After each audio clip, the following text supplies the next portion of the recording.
All right, so welcome to the APA Style Professional Development Workshop. Thank you for joining us today.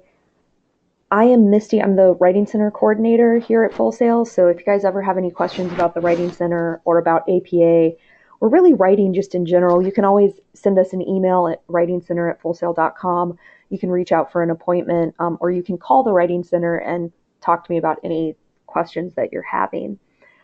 All right, so today we're going to talk again about APA, and we're going to cover a couple of different things. We're going to talk kind of generally about how APA relates to other citation styles you may have used in the past. We're going to talk about why we cite our sources, basic formatting requirements of APA, the link between in-text citations and the reference list, and then how to effectively approach and use APA style in a paper. So that's a lot to cover, so we're going to jump right in. So what is APA? APA stands for the American Psychological Association, and the style rules were created by the American Psychological Association to help kind of provide guidelines for both writing and then also proper documentation of sources. The first manual was published in 1952, and APA puts out a new manual every couple of years. A couple of things that I like to talk about kind of upfront about APA is we often talk about why we use APA, and there are a couple of different reasons why we use APA here at Full Sail. We use APA style at Full Sail because it's the accepted citation style for business, and so it accommodates the wide range of disciplines that are studied here. And then you will be required to use APA style for every research assignment that requires citation throughout your education here at Full Sail, which means you only have to learn one of these citation styles. Every class has at least one assignment that requires library research, so all your course instructors who ask you to cite your sources are expecting you to use APA. Because APA is a school-wide approach to citation, it makes sense to learn it early and to also refresh yourself often. The other reason that we teach APA, and it's a slightly more complex reason, is that a lot of what you guys are studying and what you're learning, when you go out into the world and you are, a professional, you might not use APA. I'll be honest.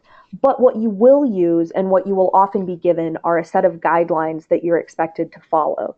So if you are submitting a pitch to a publishing company or a studio in Hollywood, they're going to want things set up in a very specific way. And if you don't follow those rules, your work is going to get thrown out. If you are a graphic designer and you're working with clients, your company might have a set of guidelines that you have to follow, or the clients themselves might come with a creative book that they want you to follow, right? A set of design rules that really matters to their branding. These are all ways in which the process of learning APA can be applied outside of the rigorous set of rules. Because again, what APA is simply a series of guidelines that allow you to follow these directions to cite your sources. And if you can learn how to find the information that you need to follow APA, if you can figure out how to make your work look like the examples given, then you can do that in any other context. So that's why it's kind of important to learn these process skills that don't always seem like they're going to relate very closely to the profession that you are seeking. So the next thing that we have to talk about is why we cite sources. One of the most important reasons for citing sources is that it allows our readers to distinguish between our ideas and information taken from outside sources. That means that you as a creator get credit for your work, and then everyone else gets credit for their own ideas. Another reason that we have to cite sources is that when a paper lacks citations, readers may assume that all of the ideas belong to the writer, and if ideas in the paper belong to someone else or came from a different source and have not been properly cited, this may be considered plagiarism. When we cite sources, we also show that we've taken the time to study and understand the research and documentation process, and it shows that we have grounded our own ideas in the larger discussion of whatever we're writing about. Utilizing and citing research allows us to support our own ideas, and they often make our arguments more credible as well. We need to cite anything that comes from an outside source. So this could include anything from quotes and paraphrases and summaries, which we tend to use a lot in written work, to images, audio, video, game elements, computer software, and other media that we might be discussing in a written work or we might be using in a presentation. So let's talk a little bit about all of these different ideas. For instance, what is a quote? Now, a quote is fairly straightforward. It's a word-for-word passage from an outside source. You have to cite all quotes that are used in your paper.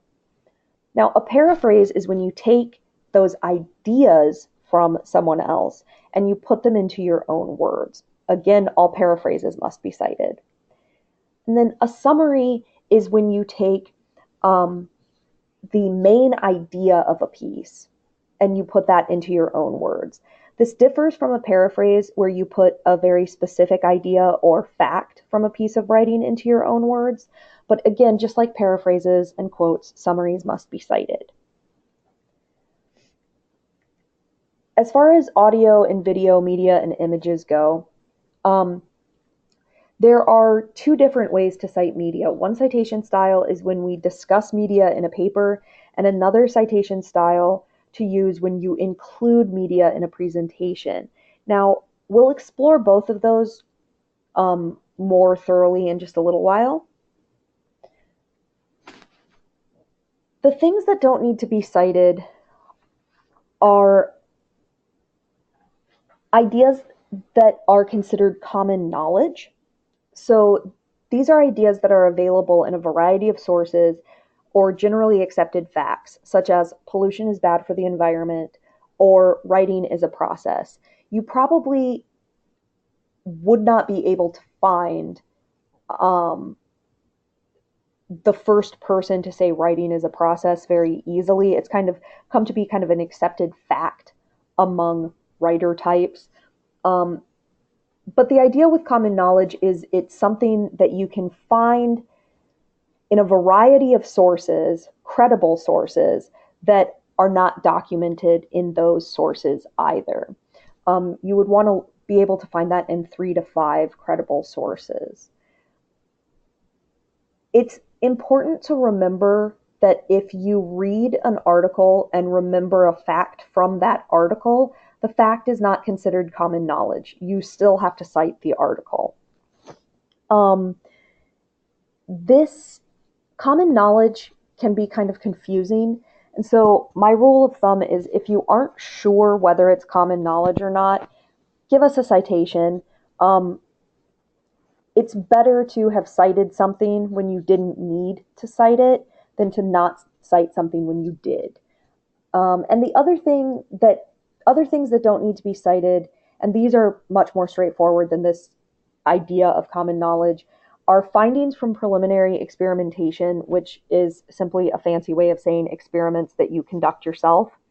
And then anything original, such as audio, video, or images that you have created. These do not need to be cited.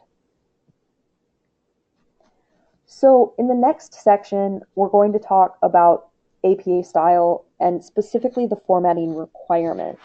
There are 3 major elements of an APA paper. We have the title page, our in-text citations, and the reference list entry.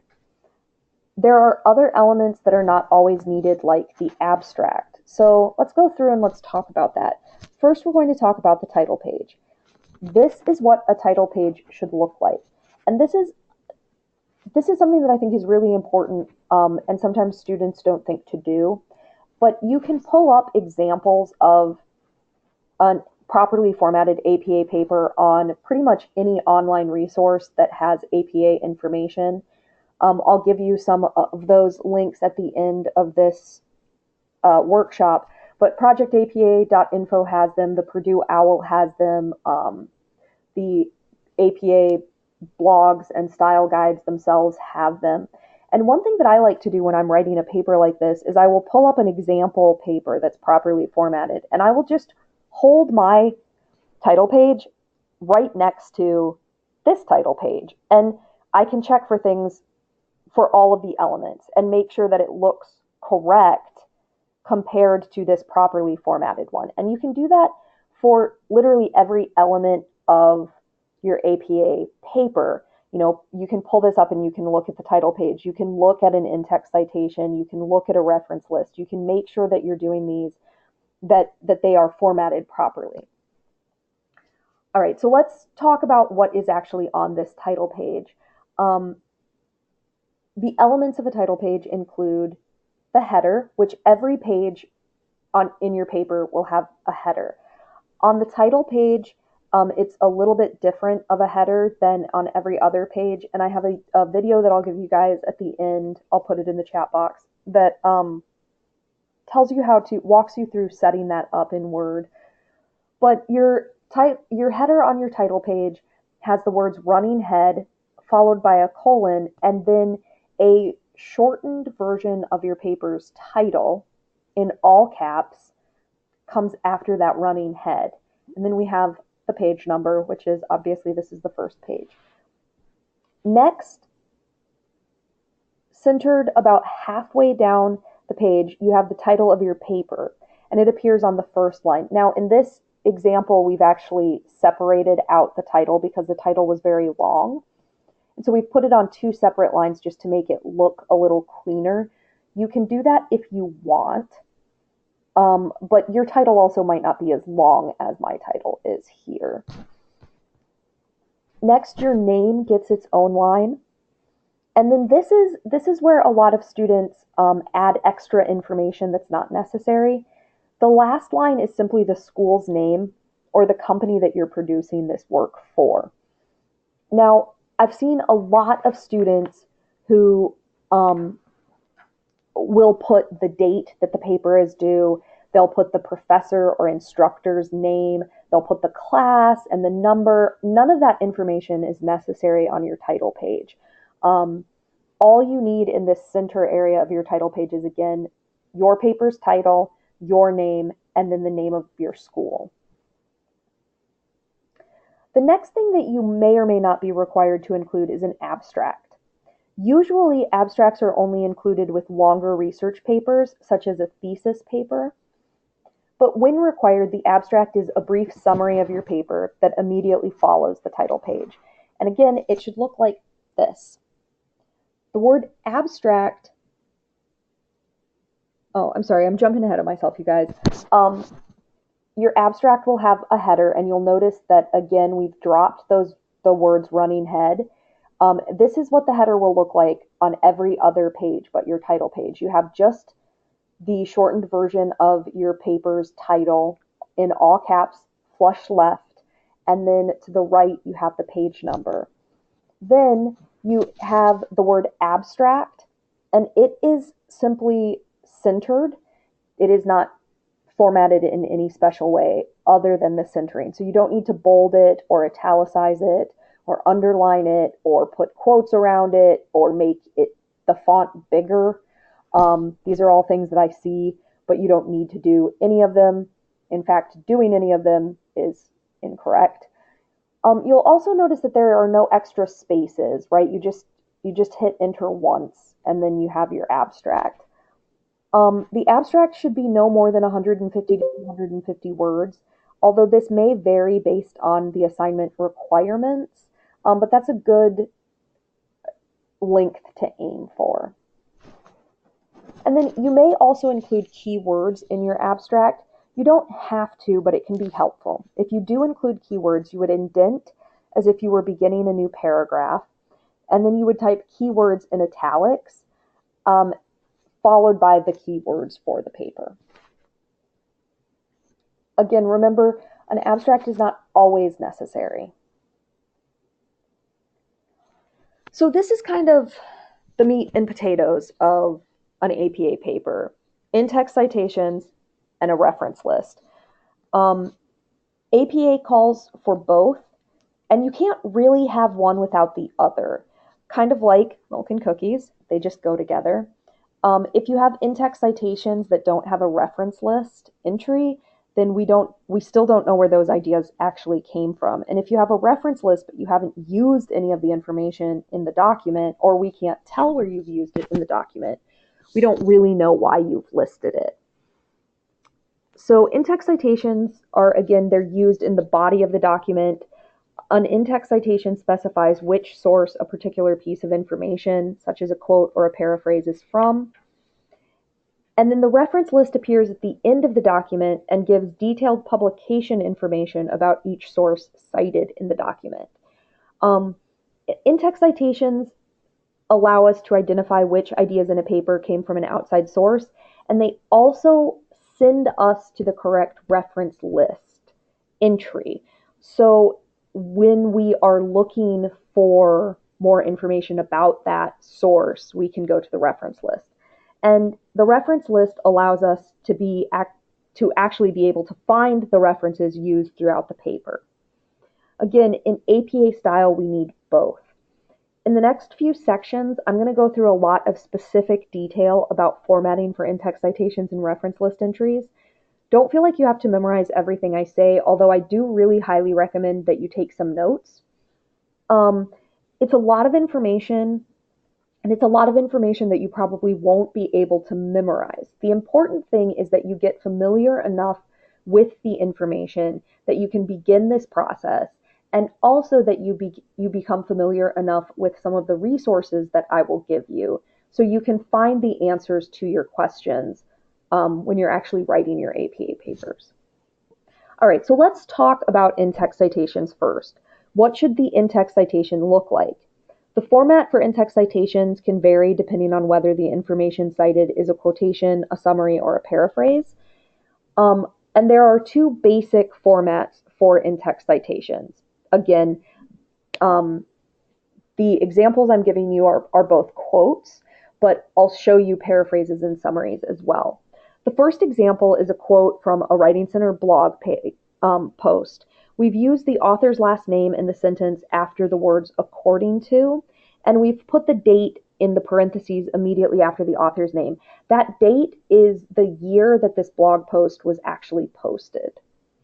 And then the page number, or in this case, the paragraph number, comes in a parentheses at the end of the quote. We don't have a page number because this is a blog post entry. So we have actually numbered the paragraphs, and we use a paragraph number instead of a page number. When we put the author's name in the sentence like this, it's called a signal phrase. And this is a perfectly acceptable way to format a quote. The second example is another way that we can create an in-text citation. Notice we don't have a signal phrase. Instead, we put the author's last name, the year of publication, and the page or paragraph number at the end of the quote. Either of these formats is perfectly acceptable. The signal phrase format sometimes allows for a little bit smoother of a read. And you might want to include the author's name in your sentence, especially if they're an extremely credible source. But at the end of the day, either of these is cited properly. So there are ways that we cite quotes that are considered short quotes, which means a quote under 40 words, and then quotes over 40 words are formatted slightly differently. So again, this is a format of a quote that's under 40 words. We're using that signal phrase according to, and the signal phrase can be different than that, right? You could say Chapman 2012 states, or you could say Chapman 2012 posits that blah, blah, blah, blah, blah, right? The signal phrase doesn't have to be according to. Both of my examples use it. But again, this is a quote under 40 words, and you'll notice that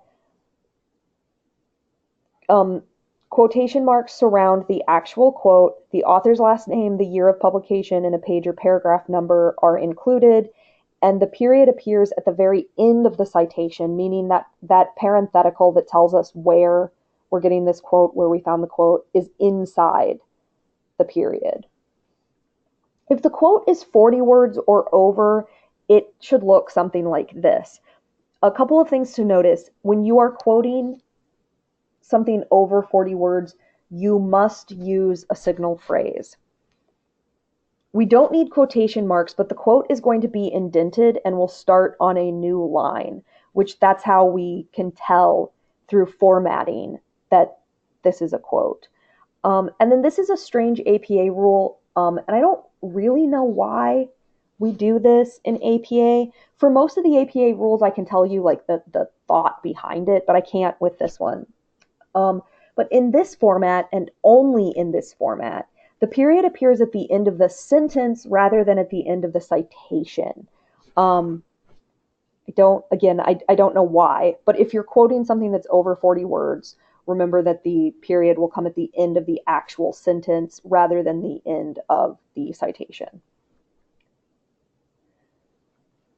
Okay, so we've looked at quotes. Now let's look at paraphrases. In this example, we're citing a paraphrase. We used an idea from the article we're citing, but we didn't use a word-for-word quote. We put the idea into our own words. So we still need to include the author's last name as well as the year of publication. But with paraphrases, it's not necessary to cite the page number.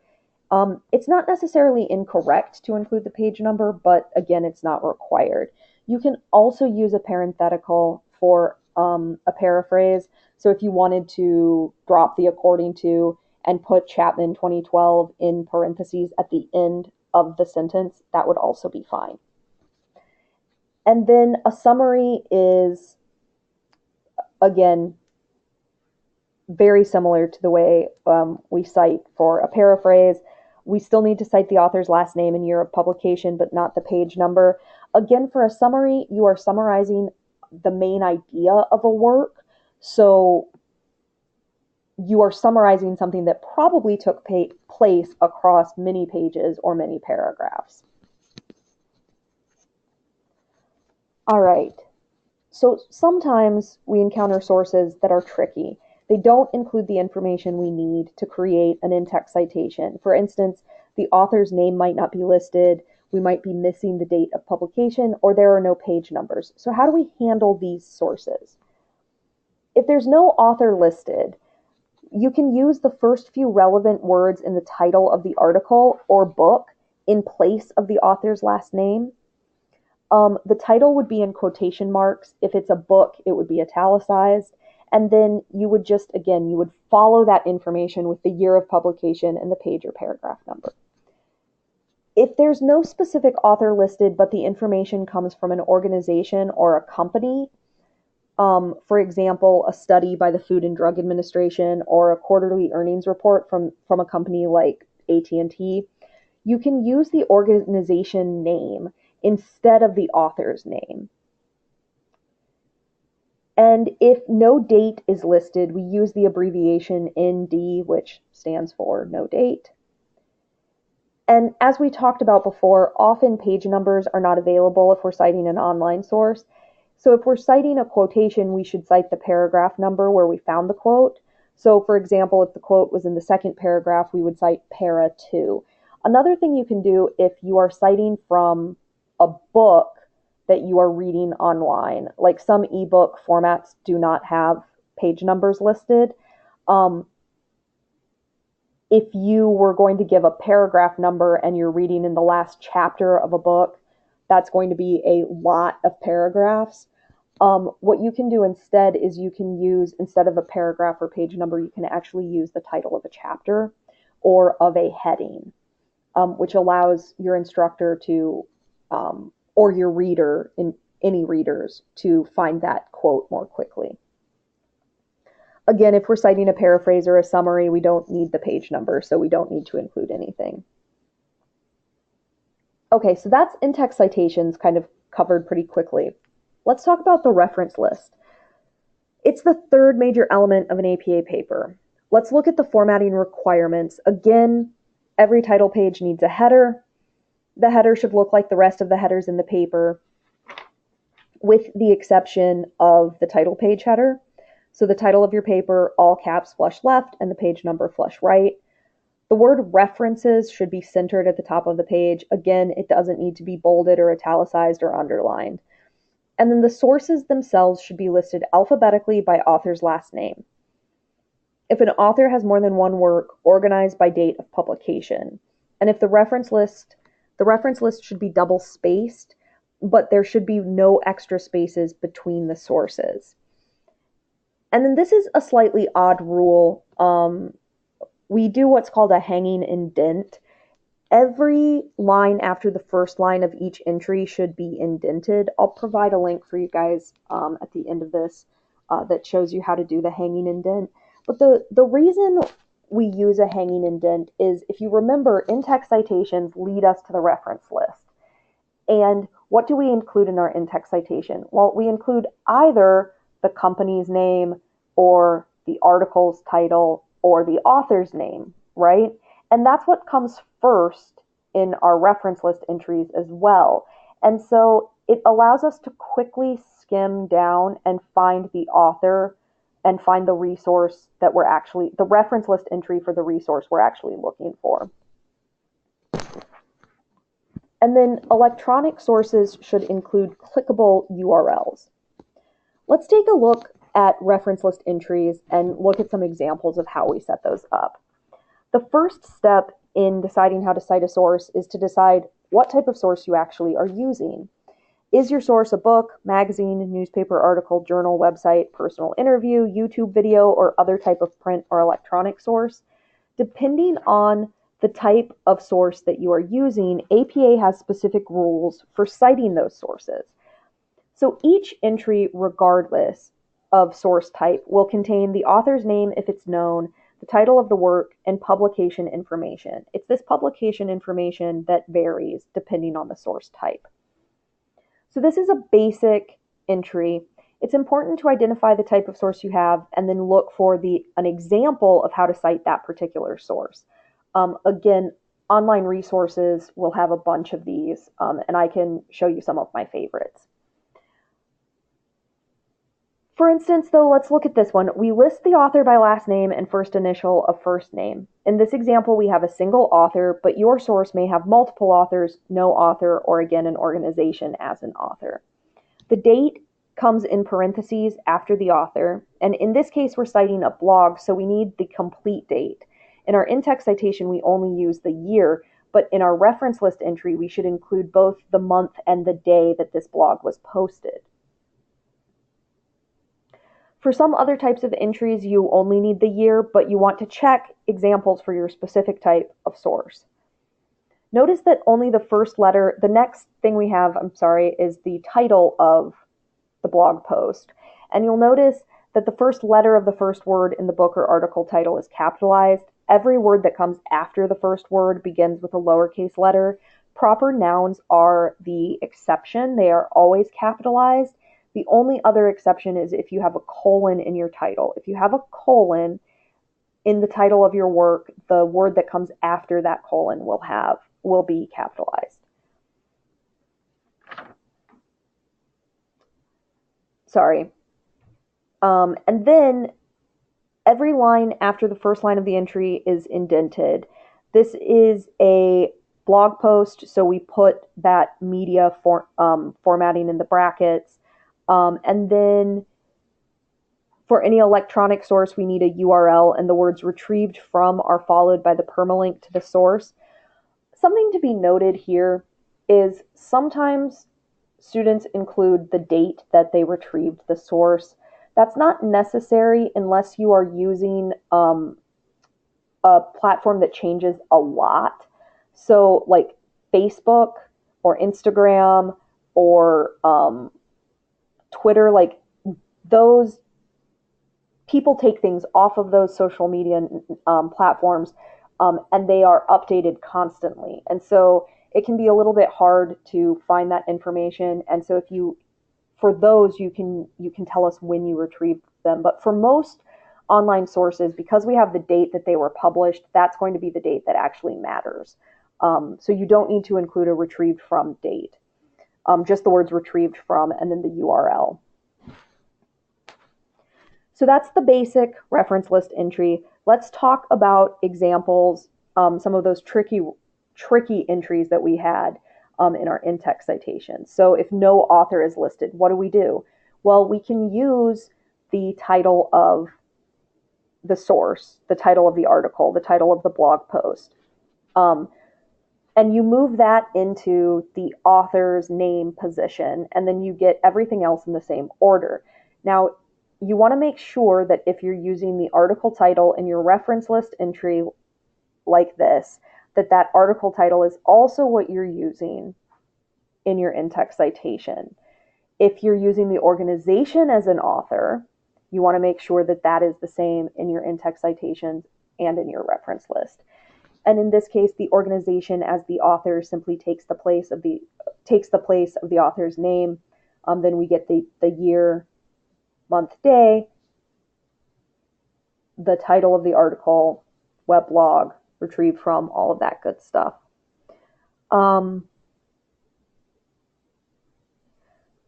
then if we don't have a date, we use that ND, and then everything else will look the same. All right, so that's how we do a basic reference list. Let's talk about how to cite ideas used in a paper. Let's talk about how to cite media in a paper. For example, let's say we're in a photography class. Our instructor has asked us to find a photograph online and discuss its composition. We aren't including the image in the paper, we're just referring to it. How do we cite that? If you are referring to a specific piece of media in your paper, then you need to cite it in APA style using both an in-text citation and the reference list.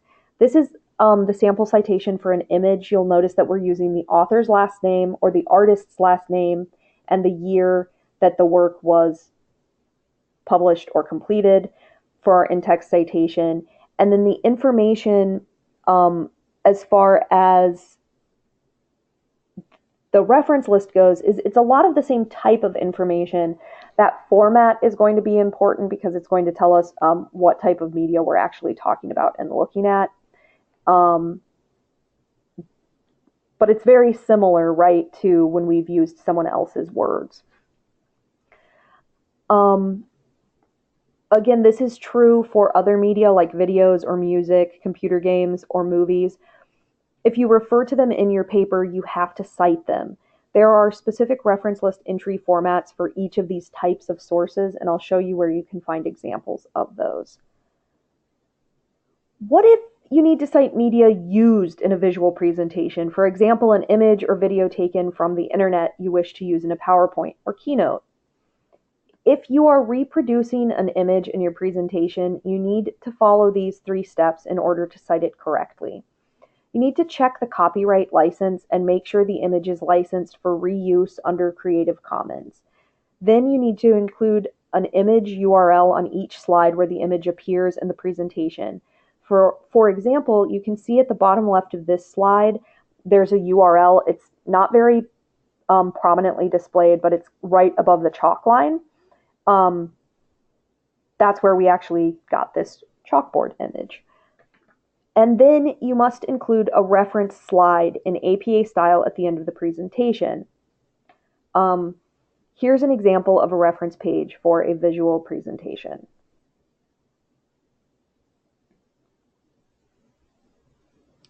All right, so there are a couple of ways and places that you can find images that are licensed for reuse. You can use an advanced Google search, which allows you to search specifically for specific licenses. You can also go to compfight.com. I'll provide the link in the chat. I like Compfight because it's easy to use. Here, I will show you guys. There are a bunch of images, but I also like it because it has kind of really good explanations about photo licenses and can help you learn a little bit more if you are unsure about that. So CompFight's a good place to go. Another place that you can actually go is the library has uh, the online databases. Hopefully, you guys are familiar with those. If you're not, you should get familiar with them. They're really great. You can come down here and you can go to research databases. And if you click here, um, you can come through and you can look and find all kinds of interesting things.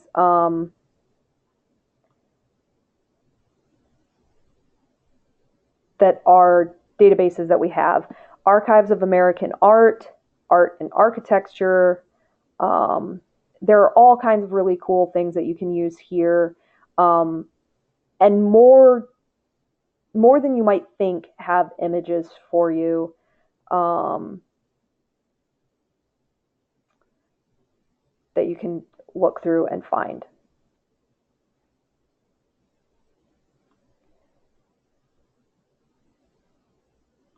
So that is one way that we can find images. Now, at this point, you might be feeling a little bit overwhelmed because that's a lot to cover. But here's the thing. APA has a lot of specific rules, but there are also a lot of great places that you can go to help guide you through it. And there are tips that can make that process much easier. So here are my APA tips. First, become familiar with the basic elements of an APA paper, which is literally what we just did. This is useful because now hopefully you have a better understanding of what your paper should look like and the types of things that you should be worried about or concerned with, and hopefully you have a better understanding of what you should be checking before you turn your paper in. Second tip, pay attention to your instructor's requirements. Is APA actually required for the assignment? How many sources has your instructor asked for? Do you need to include an abstract? A lot of the questions that you have will actually be provided in the assignment requirements, rubric, and instructions. Third tip, always use the manual as a reference. These are available in our Full Sail library. They're also available in most public libraries in general. Or you can refer to an online APA resource. I'm going to show you guys a couple of those that I really love, and I'll put links to them in the chat as well. This is probably the most important, and it's a step that a lot of students, once they become fairly familiar with APA, skip. But it's this. Always check to see that the formatting, in-text citations, and reference list entries match examples that appear in the manual or online resources. After you've created your entries, go back and check them. And then when in doubt about a documentation issue, reach out to your instructor. Or you can make an appointment with the Writing Center. We can help you with this. We can help you go through your paper and, double check these things with you. We can explain how to set up this reference list entry and things like that. So for more information about the Writing Center, you can visit the Writing Center website on Connect. And we have a lot of really great resources. I'll actually show you guys this. So if you come here to Connect, you can search for the Writing Center and it will take you to our portal. And we have a lot of information. You can set up an appointment here. You can fill out the appointment request form right here. You can look at our blog where we post things. Right now we're doing a series about the writing process and how we can approach that more effectively and efficiently. There's Writing Center frequently asked questions, online resources. I think this is really great. All of these are really great links for APA. We have grammar links in case you're struggling with those, academic writing, proofreading, creative writing links, ESL links, information on resumes and cover letters, all kinds of great things like that. So the Writing Center's page on Connect is really great. And then I wanted to show you guys a couple of my favorite APA resources. Okay, this is one that was put together by the Instructional Design and Technology Masters of Science group. You can find it on Connect. I love it. It's really, really easy to follow. They've got this table of contents, and you can see this is what a book in print should look like. This is what a chapter from a book in print that has editors should look like. This is a journal article, an ebook, a book found through the database, Safari Books Online, discussion board comment, right? Like these are all like very specific and things that you guys might use. A TED Talk from YouTube, right? Super helpful. Here's your reference list. In-text citation, basics, which is helpful, and then best practices. I love this section. It's under the programs, the instructional design, and I've also put the link to this page in the chat. Another great one that you can use, though, in case you want something a little different, is projectapa.info. This was also put together by Full Sail instructors, and it's super helpful as well. I think it's really easy to use. You can look at in-text citation examples, right? Personal communication, social media, direct quotes of 40 words or more. Groups as authors, right? We can look at this. This is what it should look like if the group is an author. Works by multiple authors. I don't think I showed you guys any of these. So you can reference page all. Okay, I know that I found something in the database. How would I cite that? Well, look, here we have articles from a database. Then this is one of my favorite things to look at. There are general formatting guidelines, which I think is very helpful. You can actually download a checklist that I think is really great. And then they have this APA finished sample paper. If you want to look at what a finished APA paper should look like, you can download this paper and you can see what in-text citations look like in a finished paper, what the reference list looks like in a finished paper. All of these things are great tools for you to use. Those are my two favorites, although you also have this one, which is the APA style blog.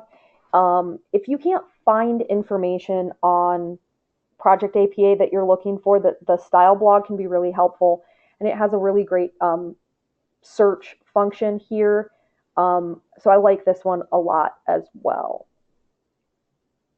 Okay, thank you guys so much for your time and your attention. At this point, I want to open the floor up for discussion questions. If you have any, please let me know. You can post them in the chat box if you would like. I am going to be pulling up those links for our APA style workshop that I talked about, the title page creation and the hanging indent video, and I'll be posting those in the chat function as well. But like I said, if you have any other questions or concerns about APA, definitely let me know.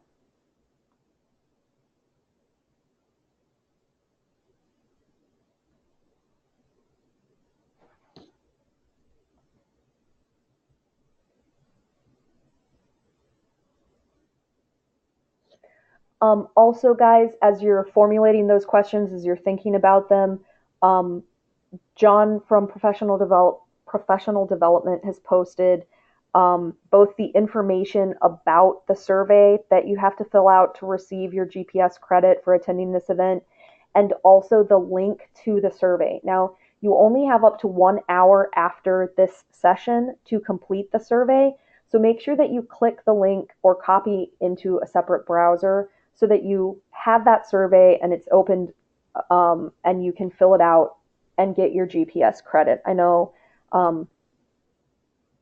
that's important to our students. If you have any questions about that, please feel free to also post those. Catherine, I'm not sure why it isn't opening for you.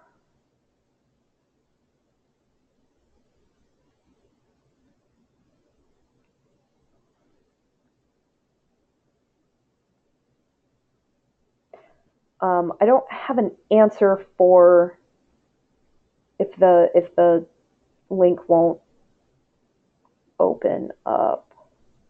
You can try the new link that John just posted. Hopefully that one will open. Or oh, that's a wonderful point. Thank you, John. You could try using a different browser. Um, if that doesn't work, unfortunately, you might have to type out the link. Um, okay, Aaron, what I would suggest you do is take a screenshot um, of your screen right now with your GoToTraining panel open and the actual APA slides up, and then you can send that to your instructor. If that isn't good enough, if they need some other form of documentation, Aaron, you can have them email me, and um, I will have a list of attendees so I can tell them that you attended. But my guess is that a screenshot will be fine. That's worked well in the past. Amber is asking, I noticed recently that Purdue OWL has an updated version, but it wasn't published in the main sections. Would the main version be okay? I'm not sure what you mean by that.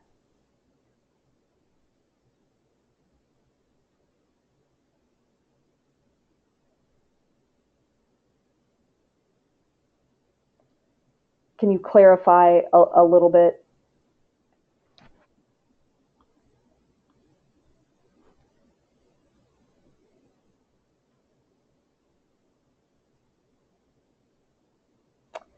So most of this is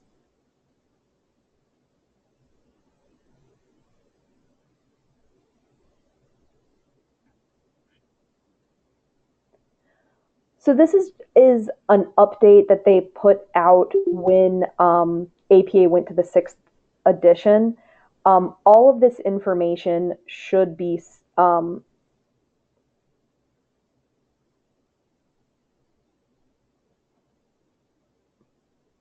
I would assume, should be the same. Let's look and see what's in the headings,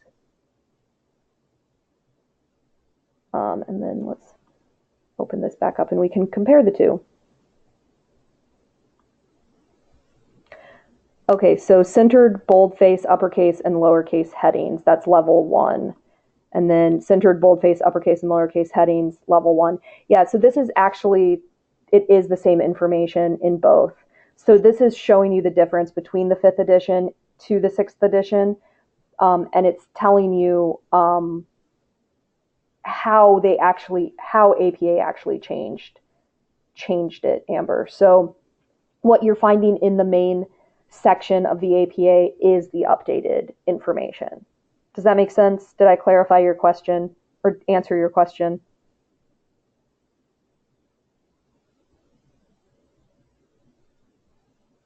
Excellent. Um, yeah, and if anyone is curious about the Purdue OWL, it is a great resource to use. I'm going to throw this link up into the chat box as well. Um, it has a lot of really good information, both about research and about style guides. Um, the reason that I don't send students to it immediately is that it is much less, it's harder to navigate than the APA style blog or the projectapa.info.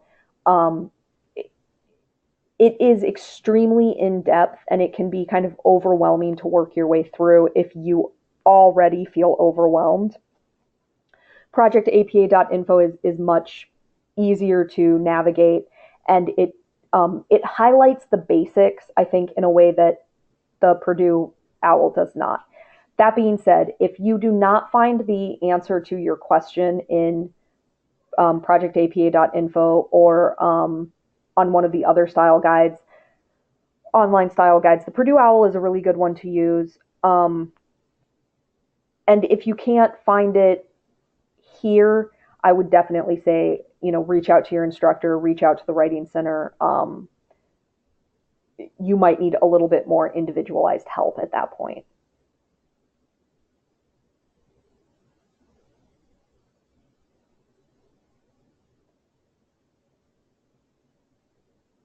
All right. Any other questions? How are you guys feeling about APA?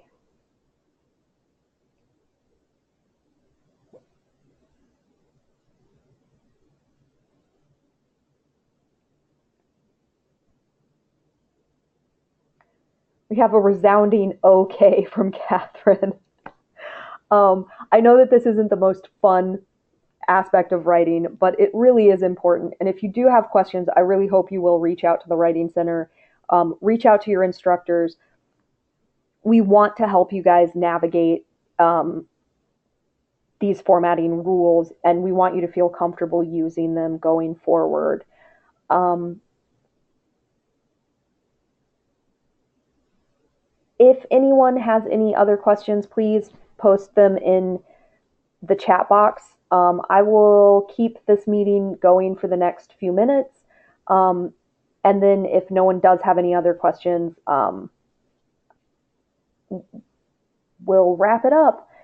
I hope you all have a wonderful Friday. Make sure, again, that you get that link to the survey so that you can receive that GPS point.